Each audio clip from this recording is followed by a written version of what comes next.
Sejam bem-vindos e bem-vindas ao Ausculta Aqui, o podcast do Sanarflix. Estamos em mais um episódio dessa temporada aqui em que a gente está discutindo casos clínicos, em que a gente está trazendo um pouco da ciência, digamos assim, de dentro do hospital para as mídias digitais, para o YouTube, para o podcast. E hoje eu tenho um convidado super especial aqui, o professor Tiago Aragão, que aqui na Sanai é coordenador do time de clínica médica e professor de cardiologia.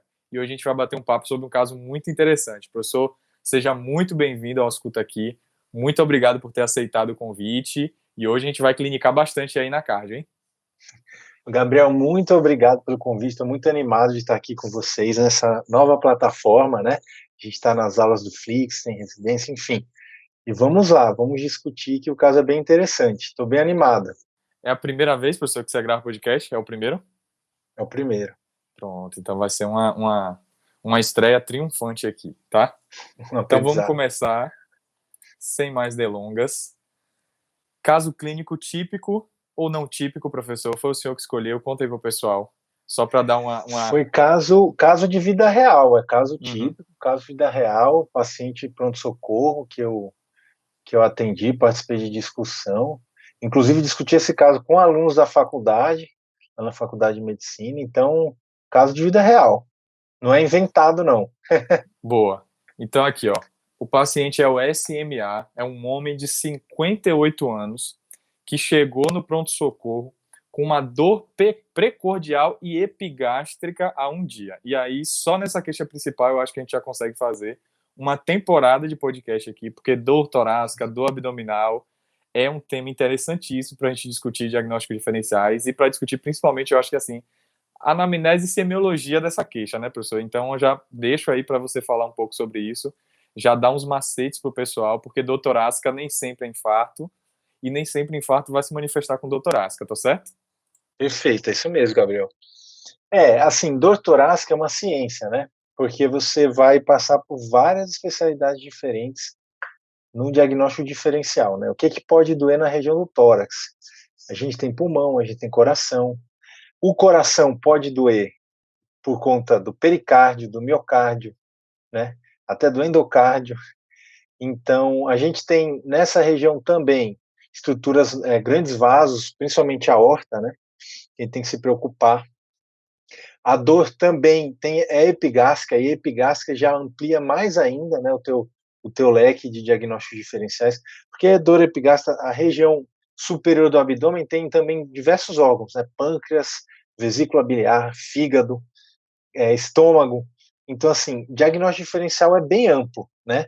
É importante sempre, né? Assim, isso é uma dica para o pessoal aí que estiver entrando no internato. Quando você for passar o caso, a queixa de duração tem que ser bem objetivo, como você me passou. Porque às vezes a gente percebe que tem uma inversão, sabe? A pessoa chega para passar o caso e fala assim: ah, fulano de tal é diabético, tem não sei o quê, já teve internado. Não, calma. Primeiro, por que ele está aqui agora, né? Se a gente está falando de pronto-socorro, por que ele veio aqui? Então, isso é uma coisa que nem sempre é simples. E para quem está começando, você nem sempre valoriza o que é mais importante. Porque muitas vezes o paciente ele está preocupado com uma coisa que não é o mais importante. Ele está preocupado em uma dor torácica, mas ele está com uma coceira no braço. Aí você pode passar o caso. Prurido no membro superior esquerdo há um dia, mas na verdade está com dor torácica. Então, assim, você tem que focar muito, né? Você tem que. E é bem direcionado, né? Direcionado para a queixa e depois você tem que desenvolver. E a gente vai conversar agora um pouco melhor sobre as características da dor, né? Então você falou que tem dor torácica, desculpa, tem dor precordial e tem dor epigástrica. Então fala um pouquinho melhor para mim, como é que foi essa anamnese? O que o paciente falou para você inicialmente? Então, ó, história da moléstia atual. O paciente ele chegou com dor em precórdio e epigastro com característica em queimação, iniciada no dia anterior, né? A data aqui está a data real do caso, sem irradiação, associada a sudorese e náuseas, isso é muito importante. E ó, um dado importante aqui, ó, professor. Iniciada ao subir uma ladeira, a fazer um esforço moderado, né? E aí, devido à persistência da dor, ele procurou o pronto-socorro na tarde do dia que ele sentiu a dor. Então, ele chegou lá com mais ou menos 1 hora de intervalo, mas aparentemente, quando a gente foi destrinchar a queixa, né, foi um pouco mais de tempo que ele estava com dor, porque ele começou no começo da manhã, né? E aí, À tarde, ele procurou o pronto-socorro por persistência da dor, uma dor aparentemente desencadeada ao esforço. Perfeito, ótimo. Então você trouxe vários elementos, né? A dor, isso vale para dor torácica, para cefaleia. É muito importante caracterizar ela bem. No caso da dor precordial, o que você me passou? Primeiro, característica da dor, né? Você passou localização e passou característica, uma dor em queimação. Se a gente pegar uma dor precordial e epigástrica em queimação, o que você pensaria num primeiro momento? Sem outras informações, Gabriel. Quando eu te falo de queimação. Poxa, dor em queimação, eu não levaria, a gente está super enviesado que eu estou com um cardiologista aqui, mas eu não levaria para discussão com um cardiologista, eu não acharia que seria infarto. O que mais me chama a atenção aqui é o fato de ser desencadeado pelo esforço. Aí a gente tem que também levantar um leque, porque apesar da dor típica, né, a angina sem aperto, desencadeado ao esforço me deixou uma pulga atrás da orelha. Mas eu acho que dor epigástrica aqui eu ia falar com o Diego Brandão da Gastro, com o Fred, para saber se não é algo mais gástrico de fato, se não é algo do trato gastrointestinal do que propriamente uma dor torácica típica de infarto, da síndrome coronariana aguda, né, na verdade. É isso mesmo. Assim, se você pegar, uma coisa que eu sempre falo é a seguinte, caracterizar a dor é muito difícil, né? A gente tenta encaixar num padrão de livro. Ah, uma dor empontada, em queimação, pulsátil, etc e tal. Só que eu vou pedir um exercício para você, Gabriel, e para os colegas que estão ouvindo. Próxima vez que você sentir dor por algum motivo, tenta explicar ela para uma pessoa, para um colega ou para alguém. Você vai perceber que é difícil, é uma coisa extremamente subjetiva. E o paciente não lê o livro como a gente. Então, as dores, a característica em si, você vai ver no livro, uma dor anginosa, uma dor relacionada à coronária, infarto, é uma dor em aperto. Isso é mais comum, um peso, um aperto. Mas eu te diria que uma dor mal caracterizada, outras formas assim, não exatamente em aperto, são também comuns, como queimação, como uma dor que o paciente não consegue. Muitos pacientes até ficam chateados, que eles falam, eu não estou com dor, eu estou com desconforto, eu estou com incômodo, não é dor. Né? Então, às vezes, até definir que é uma dor, o paciente, vários pacientes já viram para o socorro que tiveram infarto e falam, não, não tenho dor, eu tenho incômodo, eu tenho uma sensação de empachamento, que a comida não desceu. Então, esses sintomas que têm uma interface gastro aí, tem que ficar muito atento. E aí a gente vai destrinchar a dor, então dor torácica a gente tem que destrinchar em alguns pontos. Primeiro, é o tipo e a localização, a gente acabou de falar. O mais comum do tipo da dor é uma dor em aperto em peso. Tem mulher que fala que sente como se estivesse com o sutiã apertado, já me falaram isso. Tem gente que já falou que sentiu como se estivessem sentando em cima do tórax. Então, as formas deles de descrever são das mais variadas, mas é uma sensação de aperto, de sufocamento, isso é mais comum. E é importante também você entender que a dor é uma dor que ela é visceral, ou seja, ela é uma dor, não é uma dor bem localizada, diferente da dor somática, que é uma dor mais osteomuscular. Então, ele não localiza. Se ele apontar, tá doendo aqui, e ele apontar no tórax, provavelmente isso não é do coração. As dores somáticas bem localizadas geralmente são estruturas pele, subcutâneo, né, cartilagem, osso, músculo. Então, provavelmente é uma dor somática. A dor visceral, que é a dor do coração, ela é uma dor mal caracterizada, muitas vezes, e não tem uma localização específica. Ele aponta o tórax, ele aponta a região retroesternal, mas ele não consegue demonstrar bem aqui, ou piora quando aperta aqui. Se isso acontecer, você já tem que pensar em algo osteomuscular que, em geral, é mais benigno, mais tranquilo. Tipo, e a localização? A localização, geralmente, né, o clássico isso falando de dor anginosa, precórdio e retroesternal. Porém, Gabriel, tem que tomar muito cuidado, porque já vi infarto com dor epigástrica, inclusive já vi infarto com dor mais na região superior, cervical, mandíbula, tá? Isso não é só coisa de livro, não, isso acontece mesmo. Então, como cardiologista, eu te falo assim, se você me perguntar onde fica o tórax, o que eu vou te responder, você sabe? O que é o tórax? Eu acho que você citaria os limites das costelas mesmo, né? Superior aqui, primeiro até a última. O tórax, para mim, Gabriel, é do umbigo até o queixo. O que tem do Bacana. umbigo até o queixo é o tórax. Então, se doer em cima do umbigo, precórdio, retroesternal, região cervical, mandíbula, pode ser infarto. Não estou falando que é, mas pode ser. Então, tem que ficar atento a isso. Inclusive, triagem de pronto-socorro, dor epigástrica, paciente com fatores de risco, já tem que levantar aí uma bandeira. Então, eu falei primeiro tópico, tipo e localização, né? Tórax, que para mim e eu recomendo que você pense assim, cicatriz umbilical até o queixo, e tipo, em geral, aperto, mas pode ser mal caracterizado e importante. Ela não tem um ponto específico como a dor somática, ela é visceral. Beleza, segundo tópico aí de dor, que você já falou, são os fatores de melhor e pior, isso é bem importante. O que piora a dor anginosa, Gabriel? O que faz piorar?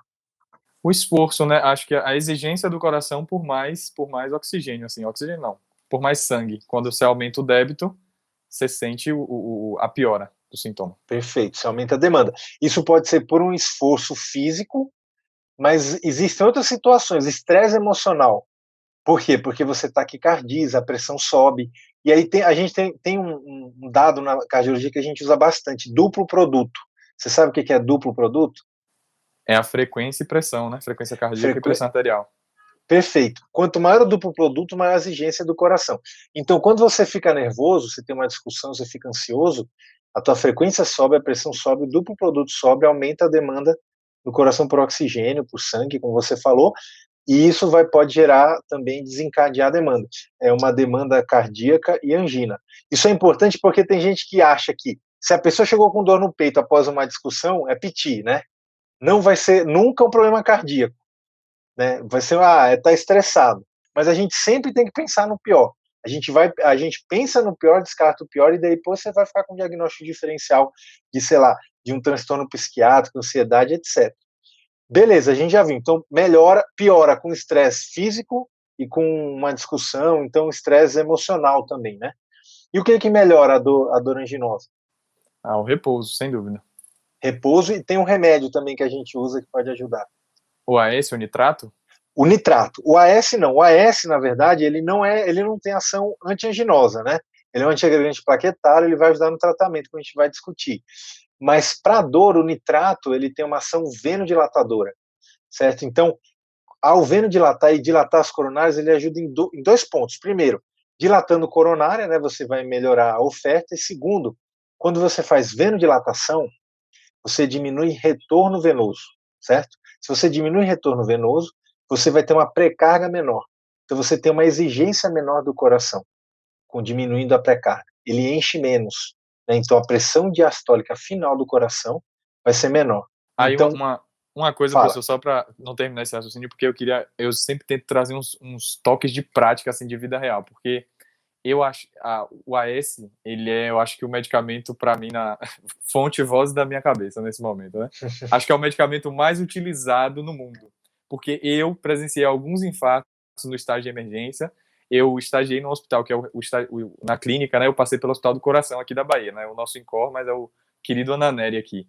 E não teve um paciente com síndrome coronariana aguda, que não usou AS sublingual. Eu acho que dá para fazer um estudo aqui, é impressionante. Só que, obviamente, eu acho que a melhora nem se compara à melhora clínica da utilização de nitrato, né?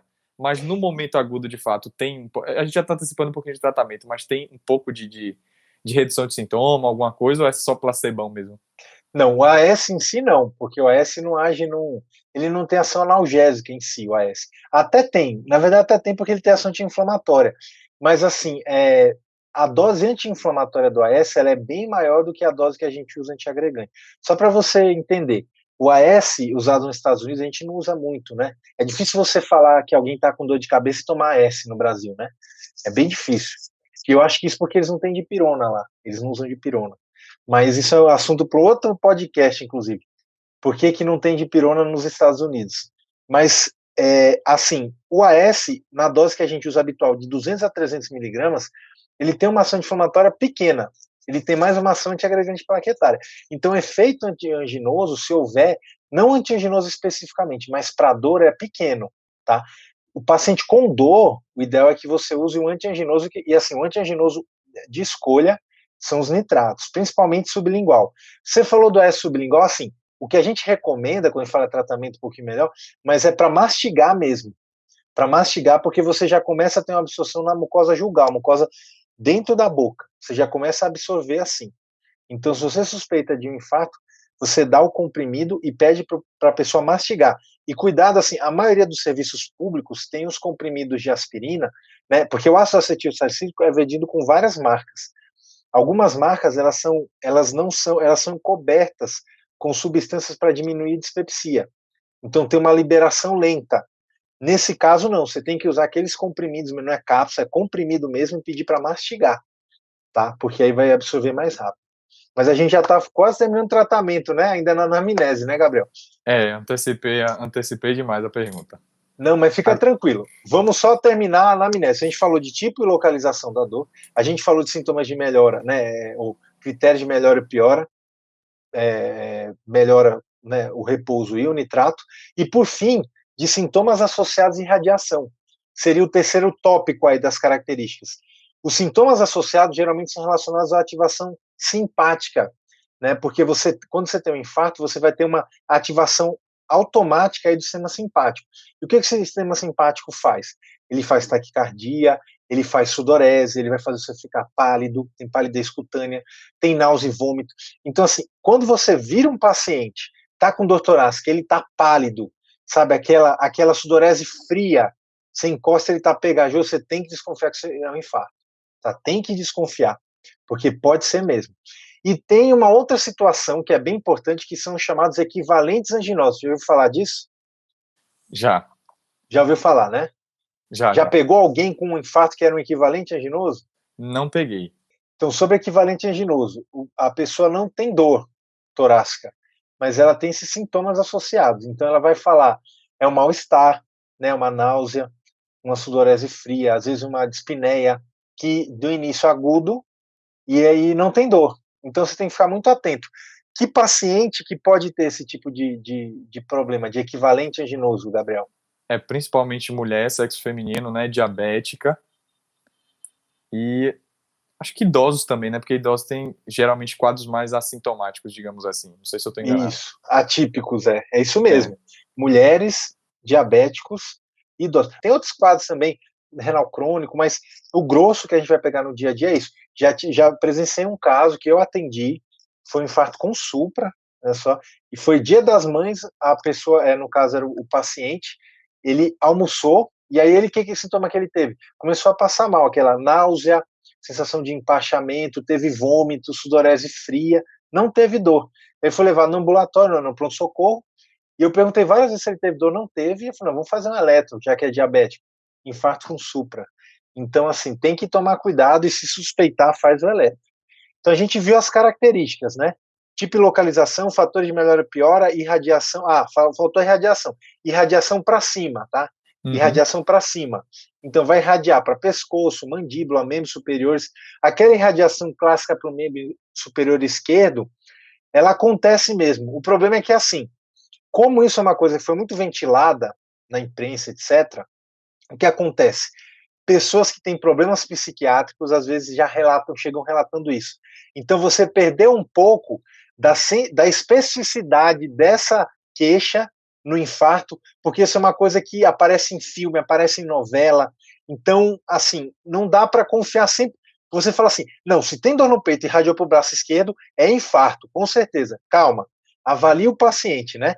Tem as características da dor, e quando a gente fala, tem a característica da dor em si, mas tem as outras características, a epidemiologia, né? Você falou que é um homem de 58 anos. Então, além disso, eu preciso saber outras coisas também. Ele tem algum antecedente, alguma comorbidade? Fala aí pra gente. Ele tem um antecedente aqui de AVC isquêmico em 2019, e ele é também hipertenso. E acho que assim, eu acho que o mais importante antes da investigação do paciente com infarto, porque o pessoal vai para a internet, vai para o Dr. Google, aí chega no hospital e vai querer apertar o interno, né? E aí o interno geralmente quer achar aquela história típica, encaixar bonitinha para ir passar o caso. E, gente, não é assim, ó. Vou contar para vocês que a gente perde, assim, o tempo tentando colocar ele ali na história, mas não é. A dor é muito difícil de ser caracterizada. Essa semana eu aprendi um termo legal, mais da cirurgia. Não sei se na cardio tem muito isso, professor. A dor surda.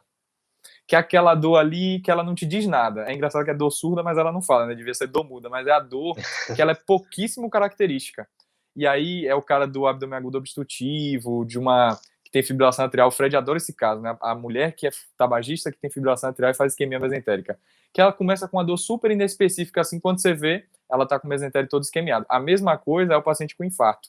Então, assim, começa, deixa de lado, foi no almoço de família, foi alguma coisa ali, aí tem essa história também do estresse, né? Ah, eu tava estressado, minha pressão subiu, mas sempre que eu tô estressado, minha pressão sobe. Isso é muito, muito comum, e aí isso vai tardar o cuidado de quem tá lá na ponta, de quem pode diagnosticar precocemente esse paciente e não consegue, porque a pessoa fica assim, segurando. E aí tem outra coisa que a gente estava falando aqui nos bastidores, eu até perguntei pro Thiago se se aí em São Paulo o pessoal chama assim também. Aqui na Bahia a gente chama os pacientes, né, esses pacientes difíceis, que não usam a medicação, que é complicado de aderir ali à sua proposta terapêutica, ou que tem hipertensão, mas toma um remédio quando quer, de tigrão, a gente chama de tigrão e tigrona. É esse típico cara aqui, ó, 58 anos, hipertenso, que não usa medicação, não cuida da saúde, e aí chegou no seu PS com dor no peito. Olha, dificilmente, apesar de ser dor epigástrica assim, mais em queimação, é muito pouco provável que não seja infarto, né? Mas a gente vai discutindo mais pra frente aí. Então ele tinha hipertensão e um episódio de AVC, aí já fechou quase, né? Ele tem AVC, né? Você falou que é AVC isquêmico, isso é uma doença aterosclerótica, né? Então, quem tem doença aterosclerótica, seja obstrução carotídea, AVC isquêmico, DAOP, que é obstrução periférica, né? Claudicação intermitente, todo mundo, né? Que tem aterosclerose pelo organismo pode ter na coronária. Então, aumenta muito o risco. Né? É interessante só, quando fala AVC, né? Diferenciar, porque uma coisa o cara teve AVC porque ele teve um aneurisma, né? Ou ele tem, então, hemorrágico. O isquêmico, em geral, é aterosclerótico, mas até pode ser cardioembólico, né? Então, o paciente, isso é legal para o pessoal ouvir. O paciente é difícil, ele não vai conseguir te explicar. Mas aí você pode matar a charada pelos remédios que ele usa ou deveria usar. Por quê? Porque se for AVC isquêmico cardioembólico, ele tiver FA, ele vai ter que usar anticoagulante, né? Se ele teve um AVC isquêmico aterosclerótico, ele vai usar geralmente AS, aspirina. E assim, não confundam, pessoal, são coisas diferentes. Todas agem no sangue, né? No linguajar do paciente, afina o sangue, mas são coisas diferentes. Uma coisa, um é antiagregante plaquetário e o outro é anticoagulante. Ele falava pra gente o que ele usava de medicação? Losartana, atenolol, AS e simvastatina. Então é bem provável, ele usa estatina e AS, é bem provável que ele tenha tido um AVC aterosclerótico, né? E por esse motivo ele ficou com essas medicações. Isso é importante. E outra dica aí para o pessoal de anamnese. Quando você perguntar se tem alguma, pergunte duas coisas sempre. Se tem alguma doença e se toma algum remédio. Por quê? O paciente nem sempre atrela uma coisa a outra. Muito comum, por exemplo, hipotiroidismo. Você pergunta, você tem alguma doença? Não. Toma um remédio? Tomo. Todo dia levo tiroxina de manhã, Puran, T4, Sintroid. Ah, então a senhora tem hipotiroidismo. Porque as pessoas, elas tendem a achar que doença é algo que dá sintoma. Então, você tem algum problema? Não tenho. O que você toma de remédio? Losartana. Ah, então você tem pressão alta? Tem. Mas nunca sentiu nada por conta da pressão e tomando remédio a pressão está normal. Então, ela, na cabeça, ela não é hipertensa, ela não tem pressão alta, porque tomando losartana a pressão está normal. Então, eu sempre faço esse double check, sempre. Tem alguma doença? Ah, não tem. Toma algum remédio? Ah, eu tomo. Eu tomo losartana, atenolol, S-civastatina. Ah, entendi. E o mais legal não é nem isso, é assim, ó, você tem alguma doença? Não. Toma algum remédio? Tomo. Losartana, S, não. Só que a minha pressão dá sempre baixa, então eu nem tô tomando mais. Exato. Coisas da vida, né? Deveria tomar, mas não toma, né? Então, ótimo. A gente está diante de um quadro realmente muito sugestivo, né? O paciente tem uma dor torácica, começou há um dia, mas piorou hoje. É uma dor torácica, não é a angina típica, né? Mas ela é desencadeada por isso. Então, se a gente pensar naqueles componentes, ela tem uma localização precoce de epigastria, ela é desencadeada pelo esforço, mas é em queimação que não é mais tipo. Você fica na dúvida, será que isso é gastrointestinal? Será que isso é um refluxo, uma gastrite? Será que isso é infarto? Ele tem fator de risco, né? Hipertenso, já teve AVC. Então, a gente fica com essas hipóteses. Primeira hipótese aqui, doença coronariana, síndrome coronariana aguda. Primeira, certo? O que você pensaria mais em diagnósticos diferenciais para esse paciente, Gabriel? Assim, o quadro está muito pouco pronunciado, mas eu também estou um pouco enviesado porque eu estou na cirurgia, mas dor abdominal, um início meio agudo, assim, associado à náusea, ele não teve vômito, mas se tivesse vômito, fosse uma dor em faixa mais intensa, pensaria também em pancreatite, mas não seria nem minha segunda opção, não. Como ele usa AS, polifarmácia aqui, né, tem 4 medicações, 58 anos, a gente pode pensar também em úlcera, né? A gente não sabe, dos hábitos de vida dele, ele não era tabagista, mas se fosse tabagista também, talvez pensar nisso aí, se fosse um etilista também, pensar em úlcera gástrica, acho que seriam os meus 3 principais aí. Gastrite, assim, a gente sempre pensa, mas eu acho que não colocaria, porque um episódio de gastrite levar a pessoa ao pronto-socorro, eu acho muito difícil, a dor tem que ser muito intensa. Principalmente homem, assim, né, que homem demora muito de procurar, eu acho que, assim, na média geral, as mulheres são mais resistentes à dor, né? É o que se diz. Isso aqui também é outra fonte, vozes da minha cabeça. E o homem é aquela coisa, nunca cuida da saúde, mas qualquer dorzinha corre pro hospital, quando a coisa aperta. Então, eu acho que a gastrite não é aquela coisa que se apertar, o cara vai correr pro hospital, tem que ser muito grave. Então, acho que infarto, pancreatite em terceiro, colocaria uma úlcera aí em segundo lugar. P1, P2 e P3 nessa ordem. Acho que justo, mas assim, o que chama bem a atenção do que você descreveu é que o paciente ele está nauseado, né? Ele não está num bom estado geral, né? Ele teve sudorese, Uhum. náusea. Isso aí tem que chamar a atenção que alguma, assim, não é aquela dorzinha que você vai, vou dar um analgésico aqui e reavaliar. Não, ele vai precisar de exame complementar. Mas antes do exame complementar, vamos para o básico, o exame físico, né? Como é que estava o exame físico dele? Conta pra gente. Exame físico dele aqui, professor. ATA 128/70, uma frequência cardíaca de 90. Então, assim, para ele tá ok, né? Um hipertenso, com passado de doença vascular. Frequência respiratória de 12, saturando 98%. Regular estado geral e o PNIC corado. Na ausculta cardíaca, ele tinha bolhas rítmicas e normofonéticas com B3. Mais turgência de jugular, mais refluxo hepatojugular. E sem dor a palpação do tórax. Então, ele já tem alguns comemorativos aí de insuficiência cardíaca, né? Perfeito, perfeito, isso mesmo. E o restante é do exame físico? O Tinha mais, ó, abdômen? no aparelho respiratório, né, ele tinha crepitação, ausculta pulmonar, era um abdômen flácido com hepatomegalia 1 centímetro abaixo do rebordo costal, e as extremidades sem edemas, com pulsos periféricos simétricos e o tempo de enchimento capilar até 2 segundos. Perfeito. Então, assim, o exame abdominal já me deixa mais tranquilo em relação a que você concorda, uma pancreatite ou mesmo uma colite Uhum. aguda, enfim, não tem indolor, tá flácido, né? Se fosse, por exemplo, um abdômen agudo perfurativo, uma úlcera, você esperaria com um abdômen tábua, né? Tábua, né? Enfim, um abdômen agudo inflamatório, algum sinal de peritonismo, DB. Então, o exame abdominal me tranquilizou quanto a isso, né? Só que o exame físico, principalmente a parte cardiovascular, preocupante, né? Ele tem turgência, ele tem refluxo. E aqui eu queria deixar para vocês como dica, e aí, para quem estiver ouvindo, examine o paciente, assim, a jugular pode trazer informação. Então, deita ele a 45 graus, observa. Às vezes, na correria, principalmente pronto-socorro, a gente não examina direito, examina meio em pé, paciente sentado, né? Correria, não ausculta direito. Então, o exame físico trouxe várias informações, inclusive prognósticas, assim. Um paciente que tem sintomas de insuficiência cardíaca, né? Eu não sei o diagnóstico que ele tem ainda, mas é mais grave. Ele tem terceira bulha, ritmo de galope, ele tem turgência, tem refluxo, né? Tem sinais de congestão, crepitação pulmonar. Então ele já é mais grave. E uma coisinha só que é detalhe, mas você falou, os sinais vitais realmente não chamam a atenção, estão todos dentro aí dos parâmetros de normalidade. Mas você falou que o paciente usa atenolol, né? Quem usa beta-bloqueador tem a tendência de ter uma frequência mais baixa. Claro, isso é variável. Ele está com uma frequência de 90. Então, quem sabe, se ele não usasse beta-bloqueador, ele estaria mais taquicárdico. Isso é uma coisa importante, até em outros cenários, exemplo, sepse, exemplo, choque hipovolêmico, entendeu? Já aconteceu, por exemplo, o cara teve um trauma, sangrou, mas ele é cardiopata e usa beta-block. Aí, quando a gente vai classificar choque, a gente leva em consideração PA, frequência, né? Mas tem que tomar cuidado com isso, né? Porque o beta-bloqueador, por exemplo, ele pode impedir de elevar tanto a frequência cardíaca. Controle do produto. Agora, professor, uma dúvida minha aqui, que lá na hora das evoluções da anamnese do hospital, a gente sempre tinha as classificações, né? A classificação de doutorado, que a gente já bateu bastante aqui, de angina típica mesmo, que tem esses tópicos, né? A característica da dor, os fatores de melhora, são 3 ou 4 tópicos, né? Se a dor é em aperto, pontua, se melhora ao repouso, pontua também. Quais são os outros?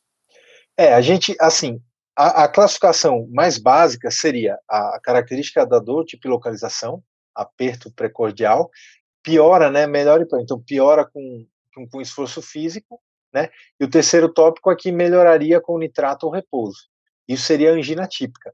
é que eu gosto de colocar também nessa classificação um pouco mais ampla a irradiação e os sintomas associados, que eu acho que são muito importantes. Porque, assim, sudorese, mal-estar, o aspecto geral, o paciente não consegue te enganar nem mentir, entendeu? Então, ele pode falar que é a dor mais típica do mundo aperta. Então, imagina, você tem 20 e poucos anos, está apertando o peito, irradiando para o braço, tudo bem. Mas você está em ótimo estado geral, não está sudoreico, não está nauseado, não está pálido, entendeu? Então, isso a gente tem que levar em consideração também. Mas na classificação mais básica dos livros, textos, etc., não, leva em consideração principalmente tipo, localização, melhora e piora. Isso é o mais importante para caracterizar a angina. E aí o pessoal viu aqui B3, refluxo hepatojugular, já pensa logo um pouquinho em Killip, né? Aí eu não sei se assim, a gente pode considerar que ele já tinha IC, a gente não tem, na verdade não tem informação, né? Ele só tinha AVC e hipertensão. Mas a gente já classifica como IC aguda, tem a escala de Killip, né, pra gente avaliar também. Isso mesmo. A escala de Killip, na verdade, ela foi descrita para pacientes com infarto com supra, né? Mas ela se estende também para infarto, isso é da década de 70, para pacientes sem supra, a gente acabou estendendo. Ela tem uma relação direta com mortalidade, né? A gente tem Killip 1 a 4, isso vale para o paciente que infartou, certo? Esse paciente a gente não tem ainda o exame complementar, mas supondo que ele tenha infartado, que é o mais provável, essa classificação vai de 1 a 4. Você lembra essa classificação ou não? Aí eu confundo um pouquinho, porque tem a outra classificação que fala sobre sintomas em repouso, sintomas que eu não tô me vindo da memória agora, mas a de Killip, eu sei que tem a presença de B3 e o Killip 4 é o choque cardiogênico. Perfeito. Aí o B3 é o cara Killip 3, Killip 1 é sem sintomas, né? Assintomático, e Killip 2 é com sintomas moderados. Na verdade é o seguinte, é 1 a 4, né? Quando eu tenho classificação, eu gosto de sempre começar nos extremos, para facilitar a minha vida. 1 é o cara que está normal, é o exame físico normal na chegada, que é o mais comum, mais prevalente. 4 é choque cardiogênico. Aí o que a gente tem no meio do caminho? Graus de congestão. O 2 é que tem congestão, mas ela não é importante, significativa. Ele pode ter B3, ele pode ter turgência, crepitação. O 3 é o edema agudo de pulmão. É o paciente que chega claramente hipoxêmico, crepitação até ápices, né, esforço respiratório, que não é o caso. O paciente, você passou para a gente saturando bem, frequência respiratória normal, ele tem congestão? Tem, mas ele não está num quadro de edema agudo de pulmão, então ele entraria como Killip 2, né? O exame físico dele não está normal, mas ele também não está no edema agudo de pulmão, ele está com uma congestão leve a moderada aí. Perfeito? Deu para entender? Demais. E aí tem a NIRA também, né? Isso, a classificação NIRA é uma classificação para dispneia, então ela não é usada, ela é para avaliar a dispneia, a gente usa muito ambulatorialmente no paciente com insuficiência cardíaca, tá? Então, nesse caso, não faria muito sentido, porque a gente não está falando um paciente com insuficiência cardíaca ambulatorial que descompensou, a gente está falando de um paciente com dor torácica, né? Então, mas é 1 a 4 também, baseado na gravidade da dispneia. Então, 1 não tem, 4 ao repouso. Eu começo assim. 1 não tem dispneia, ou vai ter dispneia só para grandes esforços, né, que é o que todo mundo tem. Se eu for correr 10 quilômetros, eu vou sentir falta de ar, até menos, né? Correr 1 quilômetro, eu vou ficar com falta de ar. Então, eu sou classificacional 1, certo? Porque é um esforço extenuante. 4 ao repouso. 4 não está em casa, né? Eu não faz assim, eu não acredito num paciente classificacional 4 em casa. Ninguém consegue ficar com falta de ar em repouso. Esse classificacional 4 está no hospital, né? Está internado, está na UTI. No meio do caminho a gente tem uma dispneia. O classificacional 2 é aquele para esforços moderados e o 3 para pequenos esforços. Essa diferença é um pouco tênue. O que eu gosto de usar? Isso para a prática, para a vida. Eu gosto de pensar dentro de casa. Os esforços que você faz dentro de casa, com algumas exceções, né? Mas, em geral, o esforço que você faz dentro de casa não é um esforço moderado, são esforços leves. O que eu quero dizer? Você, por exemplo, tomar banho, trocar de roupa, lavar uma louça, entendeu? Isso não são esforços. Então, a pessoa que tem dispneia dentro de casa, ela é classificacional 3, entendeu? Ela tem uma esteira dentro de casa, vou correr na esteira. Não, peraí. Né, eu estou falando... É outra coisa. Eu estou falando do habitual, os esforços. Então, eu gosto de pensar assim, quando o paciente chega, eu converso para ele no consultório assim, mas me fala uma coisa, quando você está dentro de casa, sente falta de ar? Assim, para caminhar de um quarto para o banheiro, para lavar a louça, para tomar banho. Se o paciente sente falta de ar dentro de casa, Me veja, e não é que ele sente o tempo inteiro falta de ar, mas um esforcinho a mais dentro de casa, ele sente falta de ar, ele é classe 3. Agora, ele sente falta de ar assim, ele desce lá, mora em prédio, sai em casa, vai na padaria, duas quadras. Aí ele é um classe 2, ele tem uma dispneia para um esforço moderado. Então, assim, esse paciente aí que você passou para a gente fez as hipóteses diagnósticas, você falou bastante, né, com enviesado para o abdômen, mas tudo bem, mas em relação ao tórax, a gente falou de várias coisas que podem doer dentro do tórax, pode doer a aorta, o pulmão, o coração, o pericárdio, então que outros diagnósticos diferenciais eu posso ter pensando em estruturas intratorácicas, além de infarto? Acho que, assim, pensando ainda no cardio, eu acho que algum acometimento cardíaco não daria dor, assim, né? Pericardite, miocardite, eu acho que geralmente não se apresenta com dor. Acho que o paciente teria outros sintomas constitucionais antes de ter a dor, não sei. Acho que também acometimentos pulmonares, eu fico na dúvida, porque geralmente seria uma dor ventilatória dependente, se fosse sei lá, um pneumotórax espontâneo, derrame pleural. Porque, assim, como o quadro tá... A questão é a probabilidade pré-teste, né, que ele tem, vicia a gente para ir para o diagnóstico. Agora, se fosse um cara com tosse, com algum outro sintoma, um grande tabagista, aí talvez a gente pensasse em outros diagnósticos diferenciais. Assim, mas um edema agudo de pulmão, alguma coisa, mas edema agudo de pulmão também eu acho que não configura com dor. Eu não consigo pensar em outros assim, não. Esses que eu citei, assim, eu acho que seria num contexto. Perfeito. Assim, o que você tem que pensar? Realmente, mais provável é infarto. Só que, se você pensar em uma coisa só, você vai estar errado sempre. Né? Quer dizer, não é que você vai estar errado, mas você vai estar propenso ao erro. Se você confiar, se você fizer, a gente chama isso, né? Existem vieses cognitivos. O que é? Existe um viés chamado viés de ancoragem. O que é Exato, isso? esse é bom. Você Você vai, conhece? você vai buscar o que você está pensando, você vai trazer tudo. É o que eu estava contando da história do interno, do cara muito afoito, que vai lá, quer a dor típica irradiando para o braço. Você quer trazer o cara para sua zona de conforto para falar de infarto, para falar disso. E não é bem assim, você tem que ampliar o leque. Exatamente, exatamente. Viés de ancoragem é você se ancorar, é justamente isso. Se ancorar a um diagnóstico e tudo que você receber de informação a partir de então, de exame complementar, de anamnese, de tudo, você vai sempre levar para um único lugar, mesmo que não seja o mais provável. Por exemplo, dor em queimação. Não é o mais provável de infarto, mas eu quero que seja infarto. Então, é queimação, mas é infarto. Entendeu? E se o eletro estiver normal, mas é infarto, porque é infarto. Então, cuidado com a ancoragem. Abre a cabeça para diagnósticos diferenciais. Então, assim, a pericardite, ela dá dor torácica também. É uma questão que é uma dor torácica que, em geral, isso é uma característica da pericardite. Ela é posicional, ela tem uma tendência de piorar quando deita e melhorar quando senta ou quando inclina para frente. Isso a gente não tem.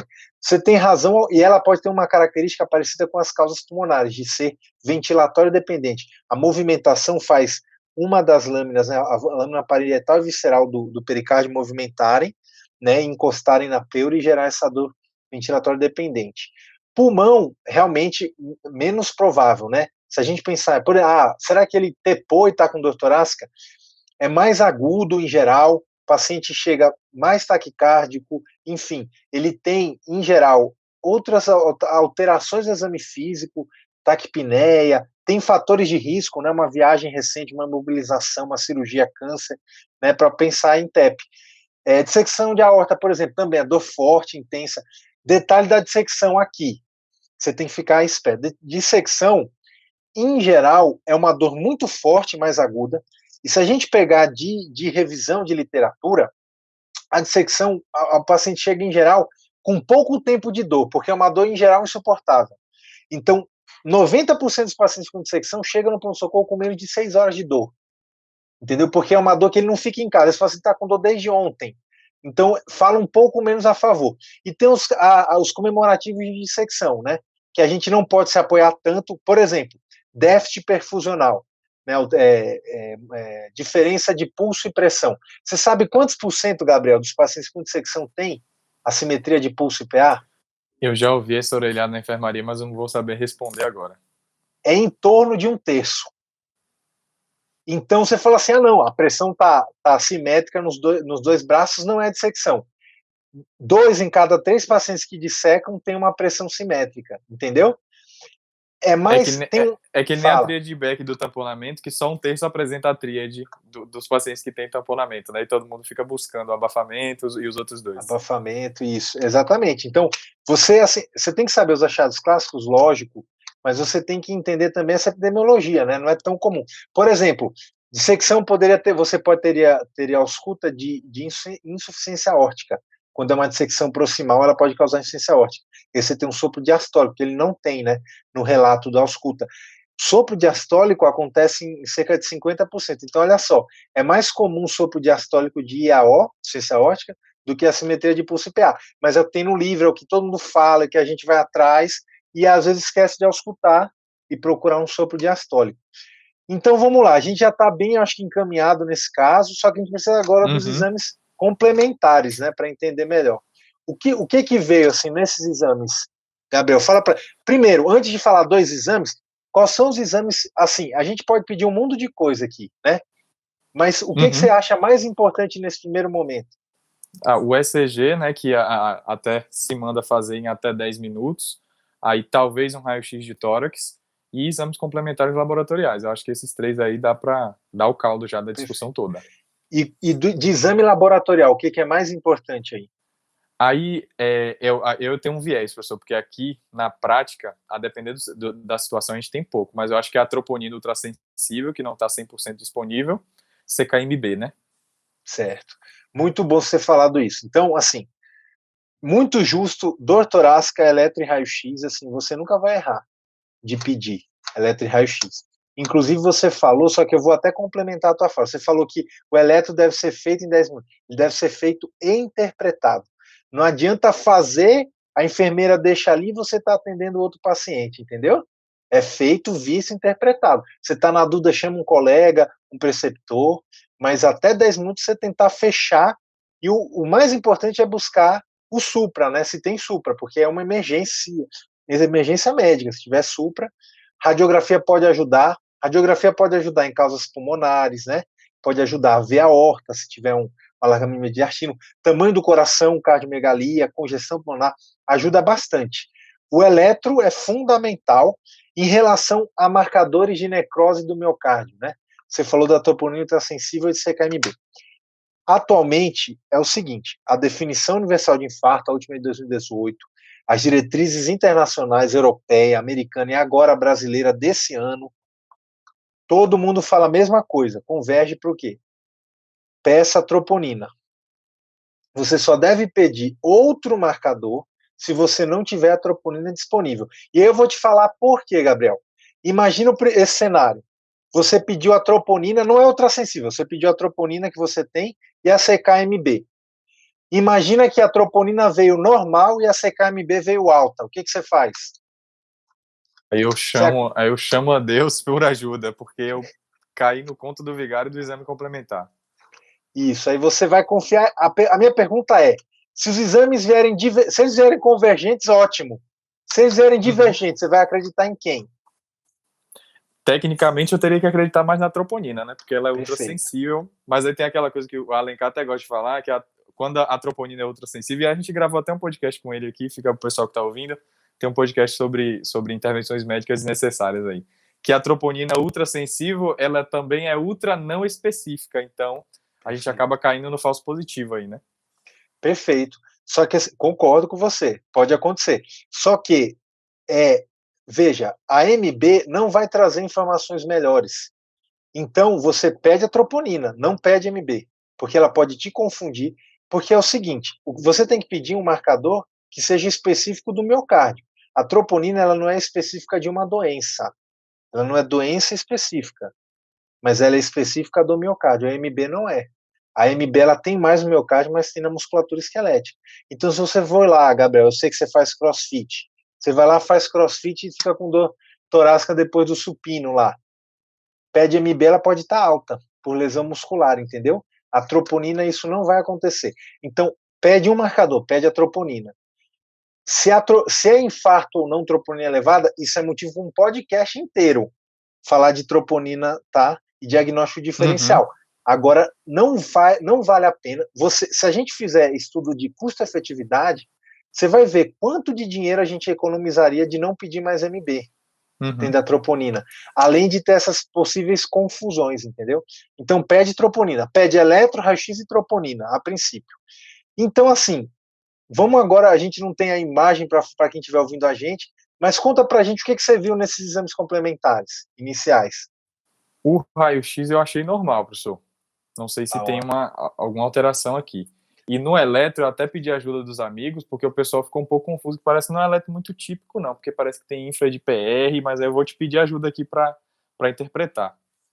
Perfeito. Não, radiografia de tórax realmente não tem nada que chame a atenção. A gente consegue ver aí, se alguém olhar na plataforma, tiver a imagem disponível para ver, você consegue ver aqui os eletrodos da monitorização, né? Uhum. Então não se assustem com isso não, tá? O paciente estava deitado e monitorizado nesse momento. O eletrocardiograma, então, o que chama a atenção? Quando você olha esse eletro, para quem estiver conseguindo ver, né? Quem não estiver só no podcast, eu vou descrever. Chama a atenção que você consegue ver bem supradesnivelamento, certo? Segmento ST. E aí Tem um você supra observa, bem evidente, né? bem evidente, principalmente de V1 até V6, né? Uhum. Só que aí você vê também um supra na parede inferior, D2, D3, AVF. Aí você fica pensando assim, a VR tem, claramente ali tem um infra, né?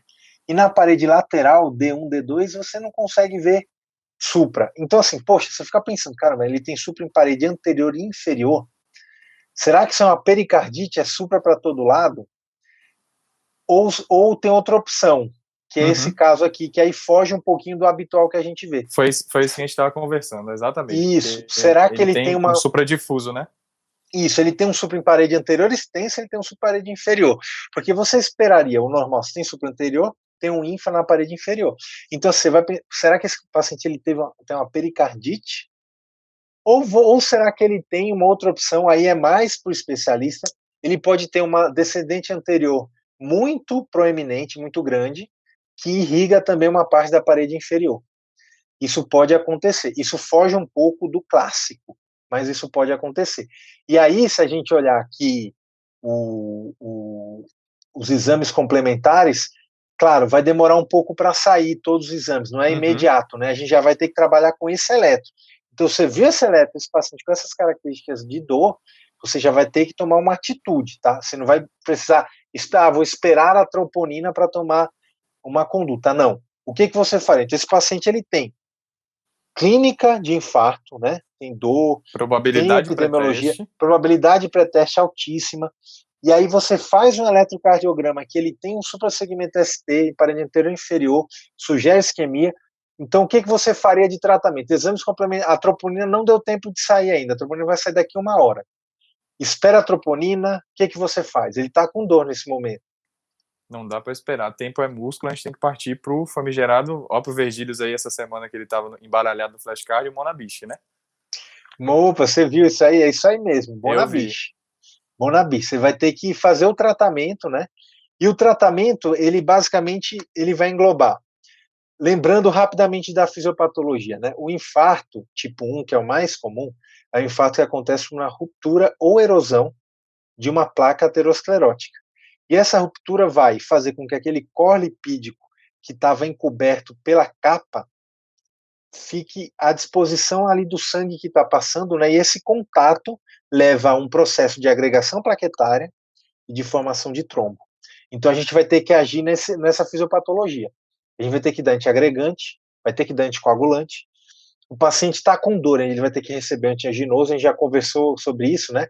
Nitrato seria o Uhum. antianginoso inicial, só tomar cuidado que com E as isso tem a contraindicação, né? contraindicações. Quais são as contraindicações do nitrato? Principalmente, assim, infarto de ventrículo direito, primeira delas, né? Que não é o caso aqui. E aí lembrar que se você estiver suspeitando de infarto de ventrículo direito, você tem que fazer aquelas derivações, né? As extras, né?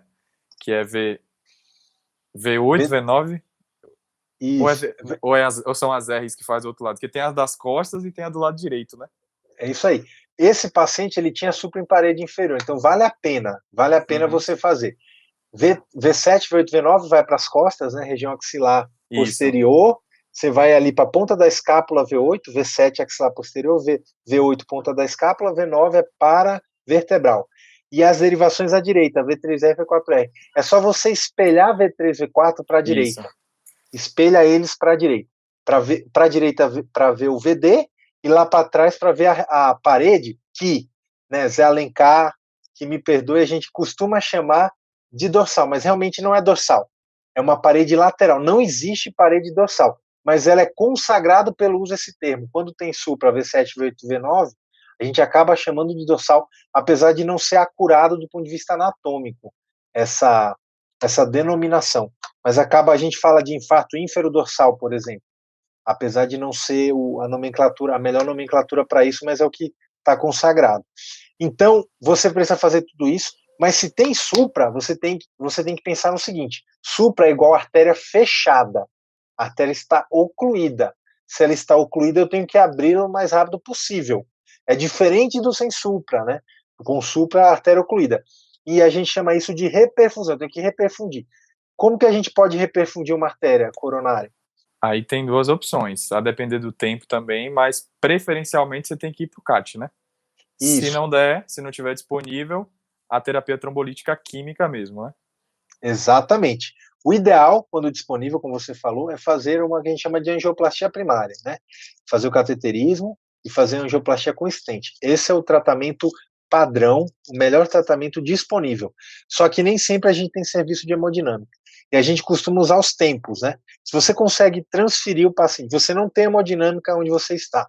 Se você conseguir transferir o paciente, ele conseguir fazer o cateterismo em até 2 horas, 120 minutos, melhor que você faça isso. Caso contrário, isso não é a realidade do Brasil, né?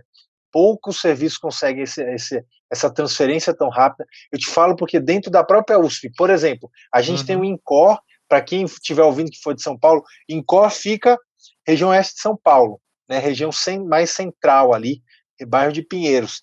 O Hospital Universitário da USP fica no Butantã, que também é zona oeste. Em condições normais, demora 20 minutos de carro, só que sempre tem muito trânsito.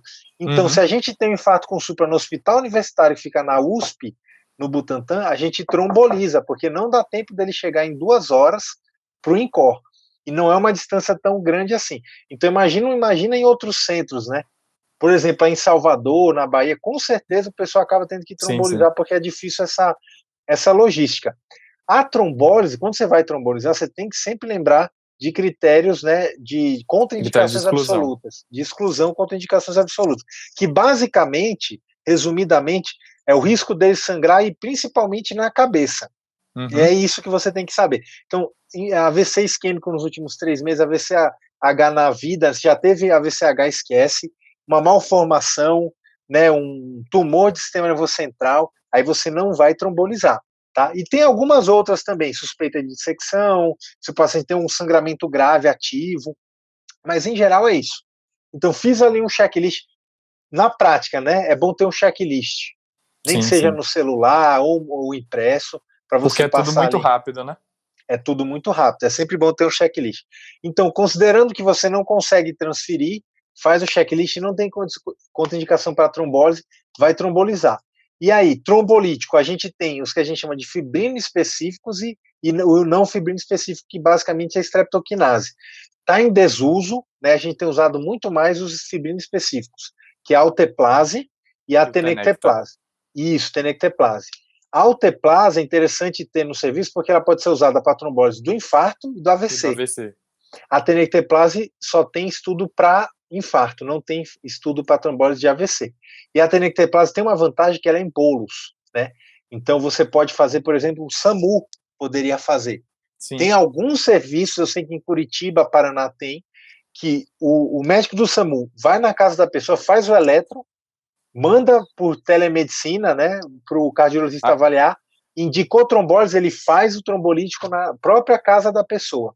Olha que maravilha. Aqui em Salvador tem também, professor, o protocolo IAM, né, que é idealizado junto aí à coordenação das emergências, porque a gente tem as UPAs aqui, né, que são unidade de pronto atendimento, são centros intermediários de emergência, né, não é um hospital, como é o Ananeri, que é o nosso hospital de cardiologia aqui, como é o HGE, que é o nosso hospital de trauma.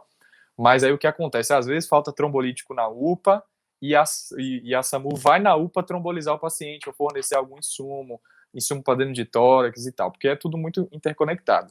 E no protocolo IAM, se você tiver inseguro, o plantonista de Salvador tiver inseguro, ele pode mandar acionar o protocolo IAM. É protocolo mesmo. Então, é protocolo IAM BAVT. Você manda o eletro no Telegram, aciona, e aí vai ter um médico de plantão, alguns estudantes também, porque é um estágio, né? E aí o pessoal lauda o eletro naquele grupo e aí dá a conduta. Então você faz tudo e aí se precisar até aciona o SAMU para fazer a transferência da UPA para o Ananeri, que é o centro especializado, e aí já, a depender do serviço de hemodinâmica, o paciente já faz angioplastia primária, né? Então é bem legal aqui, é algo que a Bahia vem dando muito certo nesse sentido. Aí a gente quer, um dia, quem sabe, implantar o protocolo AVC, porque a gente tem uma unidade AVC, eu até estagiei lá, que eu fiz estágios na neuro, né, durante a faculdade, e aí é engraçado porque na neuro é o ateplase, é o reizinho da neuro, né, que faz os 10% em bolos e depois os 90% corre depois. Mas a gente só usa a ateplase quando falta, tem que recorrer para o Tenect. Aí na cardio é o contrário, é o Tenect e só usa o alteplase quando falta, mas geralmente o alteplase sempre tem, porque tem nas UPAs, tem no SAMU, falta mais o alteplase. Exatamente, é um pouquinho diferente só o modo que a gente vai utilizar. Realmente, você falou, geralmente o protocolo do AVC é em 60 minutos e o protocolo para infarto é em 90 minutos. Tá, mas isso é interessante mesmo, ver como a tecnologia pode ajudar a gente, né? Mas vamos considerar o seguinte: você tratou adequadamente esse paciente, você deu antianginoso, ele não tinha contraindicação, você fez antiagregantes, então dupla antiagregação, né, o padrão, a aspirina, e o segundo antiagregante, a aspirina, ela tem uma ação que inibe a COX-1, a ciclooxigenase 1, vai diminuir tromboxano A2, vai diminuir a agregação. Mas além da aspirina, você tem que usar um outro antiagregante. E os detalhes da aspirina que a gente já conversou. 200 a 300 miligramas, ideal é pedir para o paciente mastigar, pelo que eu já expliquei, absorve mais rápido.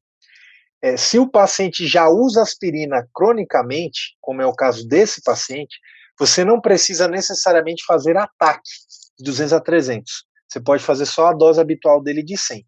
Qual que é o problema aí? Você acredita no paciente? Você acredita que ele usa diariamente?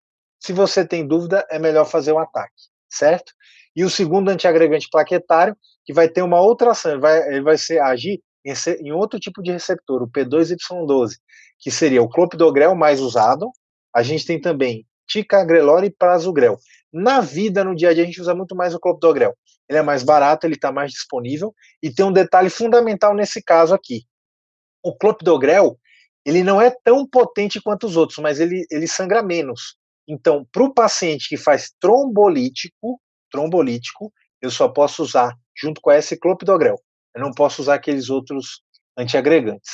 Então, eu teria que dar para esse paciente a clopidogrel, vou trombolizar se não der para transferir, antianginoso, monitorizar. E aí, vamos supor que você fez tudo isso, Gabriel, deu trombolítico. Agora a gente já está encerrando o caso aqui.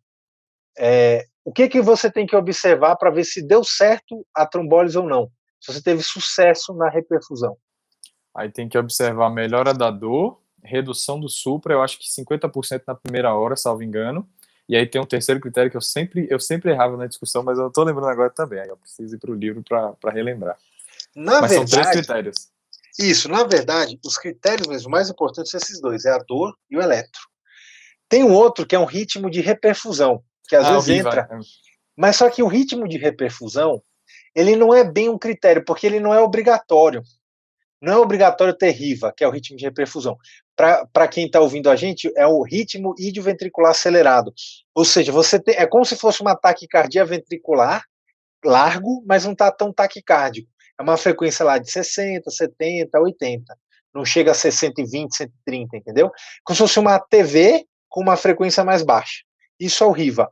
O RIVA, ele não é obrigatório. O que é obrigatório para reperfundir é melhorar a dor e o eletro. Tá? Nem sempre vai ter RIVA, mas sempre tem que ter melhora da dor e do eletro, 50% ou da derivação que tinha o maior supra, ou você pode, mais trabalhoso, somar todos os supras e ver se caiu 50%. A gente nunca faz isso, dá muito trabalho, é muito chato. Ficar se nem o quadradinho. Tem que ser o cardio da ritmo que anda com o compasso na mão para fazer a conta. Exatamente. Então, se ele teve reperfusão, vamos pensar no cenário ótimo. Teve reperfusão. O que eu faço agora? Eu deixo ele no meu serviço, eu tenho que mandar ele para o cateterismo, eu posso dar alta e marcar ambulatorial esse cateterismo. Como é que funciona isso, Gabriel? Aí eu acho que tem o tempo de até 24 ou 48 horas, se surgir vaga, para você mandar ele fazer a angioplastia de resgate, né? Ou só se não melhorar, você manda, e aí, no caso de melhora, você faz ambulatorial. Acho que tem essa bifurcação aí. Acho que assim, vou arriscar aqui o chute. Na minha opinião, melhorou clinicamente, obedeceu os parâmetros, a gente pode fazer o CAT ambulatorial. Caso não, vai para angioplastia de resgate. É isso? Não. Se o paciente teve se o paciente teve infarto com supra, ele tem que fazer ele tem que fazer cateterismo na internação. Ele não pode ir para casa sem cateterismo, certo? Qual é a diferença? Se ele não teve critério de reperfusão, é emergência, resgate, vaga zero. Você vai ligar e vai informar que está transferindo. Você não está pedindo vaga. Você não está falando, posso, não. Você informa que está mandando. Não se faz dupla trombólise, não repete trombólise nunca. Uma vez trombólise só. Não deu certo, encaminha para o centro de referência. Se deu certo, o ideal é que ele faça em até 24 horas o cateterismo. Mas deu certo, mas veja, a trombólise, ela não garante, ela garante uma patência provisória, ele pode ter uma placa instável que pode fechar novamente, ele pode ter lesões graves, ele tem que ser estudado na coronariografia, idealmente em até 24 horas. Eu sei que isso não é a realidade, eu sei que se tem trombólise com sucesso, os serviços são sobrecarregados, muitas vezes vai dar alta e fazer ambulatorial, só que isso, entenda, isso não é o ideal. Isso é uma situação, o SUS sobrecarregado, etc. e tal. Mas o ideal é que ele fez trombólise e faça ainda assim o cateterismo. Qual que é o tempo aí? De 2 a 24 horas após. Seria esse o tempo para fazer. Boa, Tiagão. Boa. Acho que é isso, aí, hein? Alguma dúvida a mais? Acho que só, professor, última coisa, duas coisas, né? Falar do Monabist detalhadamente, né? Porque a gente citou, e aí vai que tem um cirurgião assistindo a gente aqui, lembrou só do Mona, hein, Virgílias? Tem que fazer o Monabist inteiro. E aí tem o que você falou do tipo de infarto, né? O infarto tipo 1, aí, se eu não me engano, são 4 ou 5 tipos, que tem o Minoca, tem Takotsubo também, entre outras causas. Acho que vale citar isso aqui para ficar a informação final aqui do podcast. Isso é o final. Então, assim, para você lembrar, né? Para lembrar do que tem que fazer, Monabist. M é de morfina. Morfina é antianginoso também, só que não é o nosso antianginoso preferencial, tá? O preferencial é nitrato. A morfina, qual é o problema da morfina? A morfina, em excesso, pode fazer o paciente rebaixar, né? E outro problema é que existem estudos que demonstraram que a morfina pode prejudicar a ação antiagregante do clopidogrel. Então, morfina pode usar para dor? Pode, mas não é a primeira opção. A primeira opção é nitrato. O de oxigênio, isso é interessante. Oxigênio, 2 estudos saíram recentes, nos últimos 2, 3 anos, comprovaram que o oxigênio tem indicação se o paciente estiver hipoxêmico. Porque o que você pode pensar? Vamos pensar no racional. Se ele está infartando, quanto mais oxigênio, melhor. Está faltando oxigênio, mas na verdade não. Ele precisa de oxigênio se ele estiver saturando abaixo de 90%. Caso contrário, não precisa. Aí você fala assim para mim, mas qual o problema de dar oxigênio, né? Veja, você vai ter um gasto, né, gasto de oxigênio, né, então tem a questão do serviço de saúde, transportar paciente com oxigênio é mais complicado, então se o paciente está com 94% de saturação, não dê oxigênio, 92% não dê, a menos que ele esteja com 92%, mas desconforto respiratório, né, ele está com 92% porque as custas de uma frequência respiratória alta, esforço respiratório, aí é diferente, mas em linhas gerais a gente vai dar oxigênio quando estiver abaixo de 90%. E tem estudo clínico randomizado, tá, que demonstrou isso. M de morfina, O de oxigênio, Mona, N nitrato, a gente já discutiu, certo? O A de AS, que também já discutimos, antiagregante plaquetário. B, beta bloqueador. Aí entra num cenário de algumas medicações que não precisam entrar imediatamente. Na fase aguda, né? Na fase aguda, exatamente. Não precisa entrar na fase aguda. Beta-bloqueador é uma medicação que precisa entrar, mas não na fase aguda. Você pode entrar em 24 a 48 horas. E aqui tem como é que eu posso falar? Um viés cognitivo aqui que pode pegar você, que é o seguinte. Beta-bloqueador reduz frequência cardíaca, certo? Muitos pacientes chegam com infarto taquicárdicos. E aí o que você vai pensar? Poxa, ele está taquicárdico. Eu vou dar um beta-bloqueador para ele para reduzir a frequência cardíaca, reduzir o duplo produto, diminuir demanda, vai ser bom. O que os estudos comprovaram? Tem um estudo gigantesco chinês, 40 mil pacientes, Gabriel, chama COMET. deram beta-bloqueador na fase aguda. O paciente, ele piora. Por quê? Porque o paciente que está taquicárdico, ele está taquicárdico porque ele está chocando. Ele aumentou a frequência para conseguir compensar a redução de débito cardíaco. Então, se eu dou um beta-bloqueador, eu pioro o choque dele. Na fase aguda, não dê beta-bloqueador. Quando que eu não vou dar beta-bloqueador? Principalmente se o paciente está bradicárdico, se o paciente tem broncoespasmo, se o paciente está taquicárdico e está chocado, porque se eu der beta-bloqueador, o paciente está chocando, ele vai chocar mais ainda. Então, cuidado com beta-bloqueador na fase aguda. Beleza? Então, a gente falou do B, falar do IECA, IECA e BRA, né? Também são medicações importantes que não precisam entrar na fase aguda, mas o paciente vai ter que usar depois, em 24, 48 horas. Você vai ter que ver como é que fica a pressão, né? Porque essas medicações, elas são vasodilatadoras. Monabi C, C de clopidogrel, já discutimos também, mas existem outros antiagregantes, ticagrelor e prasugrel. H de heparina, não falamos, isso é importante, hein? Foi bom ter revisado o Monabich. Heparina, ele precisa de anticoagulante. O anticoagulante preferencial que a gente usa é a enoxaparina, que ela é subcutânea, mais fácil de usar. Mas se eventualmente o paciente tiver uma disfunção renal grave, clearance de creatinina abaixo de 30, abaixo de 20, você vai ter que usar a heparina em bomba, não fracionada, e é mais difícil, porque tem que controlar a TTPA a cada 4 horas. É um transtorno, a enfermagem vai querer te matar, né? Isso realmente é mais usado em UTI, pronto-socorro é difícil de usar, mas se tivesse essa renal, não tem jeito. Porque, veja, a enoxaparina, que é de baixo peso, ela é metabolizada no rim. Já não fracionada é metabolizada no fígado.